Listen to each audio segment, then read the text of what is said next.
हरिओम. अमृतानुभव. योगदास श्री जय गणेश जोशी यांचे प्रवचन. अध्याय 7. अज्ञानखंडन. ओवी क्रमांक 185. द्रष्टा दृश्याचा ग्रासी, मध्ये लेखू विकासी, योग भूमिका ऐसी अंगी वाजे. अर्थात द्रष्ट्यामध्ये दृश्य दर्शन विलीन झाल्यावर पुन्हा दृश्य दर्शन निर्मित होण्यापूर्वी त्यामधील जी स्थिती असते तिला योगभूमी असे म्हणतात. सर्वसाधारणपणे अनेक मुमुक्षू साधक प्रश्न विचारतात की साक्षात्कारित होण्यासाठी, आत्मपरब्रह्माची प्राप्ती होण्यासाठी, मुक्तीची यात्रा सुरू करण्यासाठी जी साधना उपासना करायची असते त्यासाठी योग्य वेळ कोणती? याचे उत्तर माऊली आपल्याला येथे सांगत आहेत.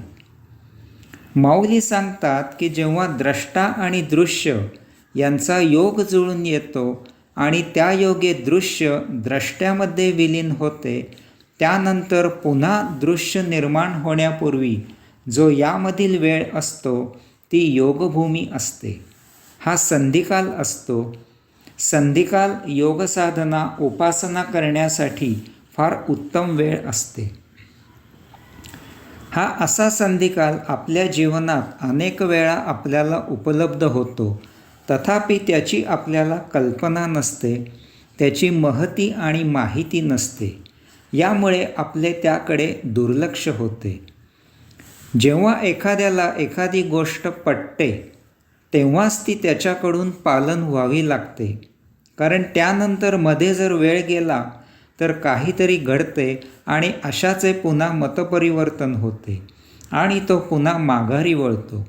सकारात्मक मत आणि नकारात्मक मत यामधील जो संधिकाल असतो तो फार महत्त्वाचा असतो. तोच कृती करण्यासाठी योग्य असतो.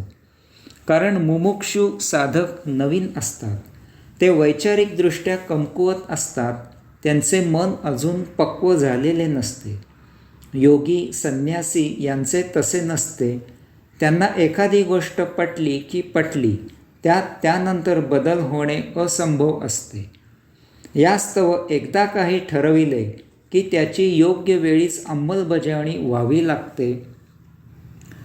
त्या विरुद्ध वारे वाहायच्या आधीच कृती व्हावी लागते. संधिकाल योगभूमी म्हणजे काय? विश्व द्वंद्वावर चालते. येथील कारभार द्वंद्वावर आधारित आहे. जेव्हा आपण खाली असे म्हणतो तेव्हा वर काहीतरी असते, म्हणून आपल्याला खाली असे म्हणावे लागते. असे नसते तर खाली असे म्हणण्याचे कारण नव्हते. जेव्हा ब्रह्मांडामध्ये काही निर्मिती होते तेव्हा त्या निर्मितीच्या बरोबर विरुद्ध असे जे काही असते ते तेथे आपोआप तयार होते. एरवी ते निर्माण झालेले येथे टिकणे शक्य नाही. या दोन्ही विरुद्ध गोष्टी एकमेकांना आधार देतात आणि दोन्हीही येथे यथाकाळ टिकतात. त्यातील एक जरी नष्ट झाली तर दुसरी आपोआप नष्ट होते.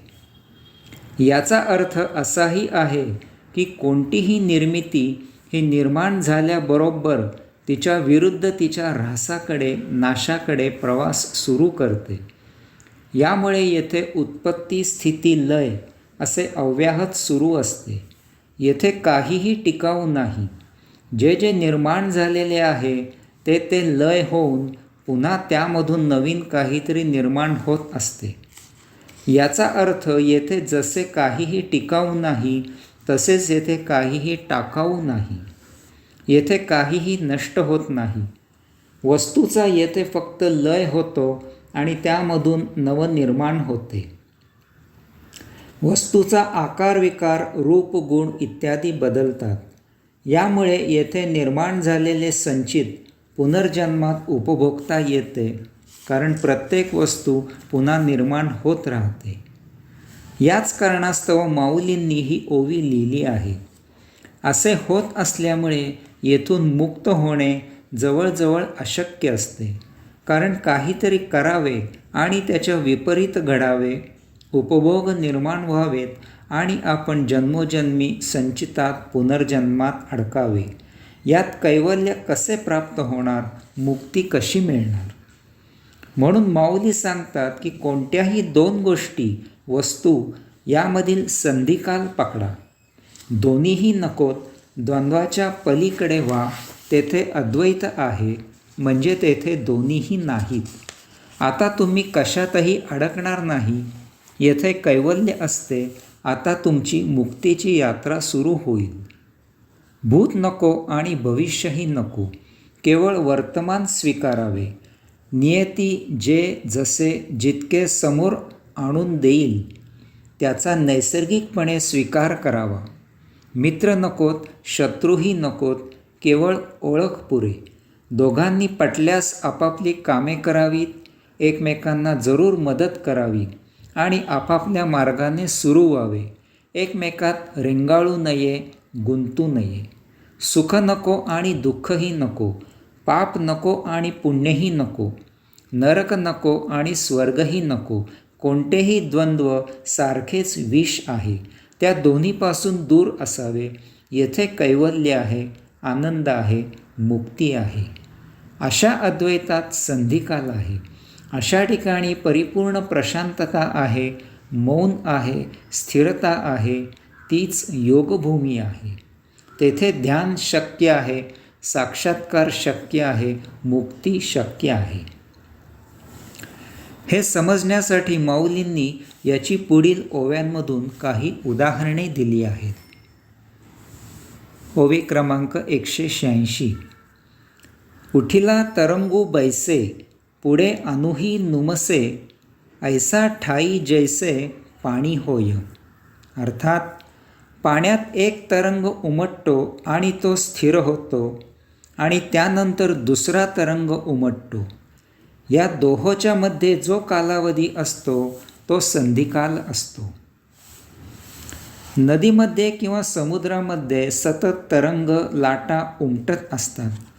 तथापि एक तरंग लाट उमटून स्थिर झाल्यावर दुसरा तरंग लाट उमटण्यासाठी यामध्ये काही कालावधी जातो.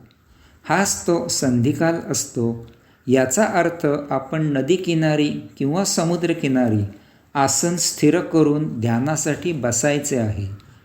यावेळी या दोन तरंग लाटांच्या मधील वेळ हीच धारणा करायची आहे. ही वेळ पकडायची आहे. ही वेळ संधिकाल असते. ध्यानासाठी हीच संधी असते. ती पकडण्यात आपण एकचित्त होतो. ती वेळ पकडल्या पकडल्या आपण आपोआपच निर्विचारी होतो. आपण ती वेळ पकडली आहे हेच आपल्या लक्षात येत नाही, कारण तेथेच आपले ध्यान लागते. ओवी क्रमांक 187. का नीद सरोनी गेली, जागृती नाही चेईली, तेव्हा होय आपुली जैसी स्थिती. अर्थात झोप झाली आहे तथापि अजून जागृती आलेली नाही, त्यावेळी आपली जी स्थिती असते तो संधिकाल असतो. हा असा संधिकालाचा अनुभव सर्वांनाच येत असतो. आपली झोप पूर्ण झालेली आहे तथापि अद्याप आपण जागे झालेलो नाही. अशा वेळी आपण उठून बसत नाही, पुढील मुखमार्जन इत्यादी कार्यक्रम सुरू करत नाही, तर तसेच त्या संधिकालात अंथरुणावर पडून असतो. परंतु अशावेळी जर आपल्याला कोणी हाक मारली तर त्याला प्रतिसाद देऊन आपण तत्काळ जागे होऊन पुढील कृती करू लागतो. कृपया येथे आपल्याला पूर्ण जाग येऊन आळसात लोळत पडणे याची गफलत करू नये. ते संधिकालात पडून राहणे नाही, कारण येथे पूर्ण जाग आली आहे आणि तरीही आपण उठून पुढील कामाला सुरुवात केलेली नाही. हा आपला निव्वळ आळस आहे. याचा अध्यात्माशी काहीही संबंध नाही. या अशा संधिकालात आपण अजून जागृत झालेले नसल्यामुळे आपल्याला ऊर्जा अंशात्म्यामार्फत न मिळता सरळ त्या परमात्म्याकडून, पुरुषोत्तमाकडून मिळत असते. अशावेळी आपले ध्यान लागते. तथापि यावेळी आपल्या मनात, स्मृतीत जी काही समस्या असते त्याची धारणा होते आणि बहुतांशी ती समस्या सुटते, आपल्याला त्यावर उपाय सुचतो. या अशा संधिकालात योग्यांना, तपस्व्यांना आत्मदर्शन होते, लेखकांना उत्तमोत्तम मजकूर सुचतो, कवींना कविता सुचतात, संशोधकांना कल्पना सुचतात, व्यापाऱ्यांना व्यवसायामध्ये नवीन वाटा दिसू लागतात, विद्यार्थ्यांना गणित सुटते, प्रश्नाचे उत्तर सुचते, अनेक जण पहाटेचे वेळी अमुक सुचले असे सांगतात, ते यामुळे असते. तथापि जर काहीही समस्या नसेल, धारणाही नसेल, तर आपले शून्यावर ध्यान लागते. आपण प्रशांतता अनुभवतो. यामधून जेव्हा आपण व्युत्थान होतो, तेव्हा आपण प्रफुल्लित झालेले असतो. हरिओम.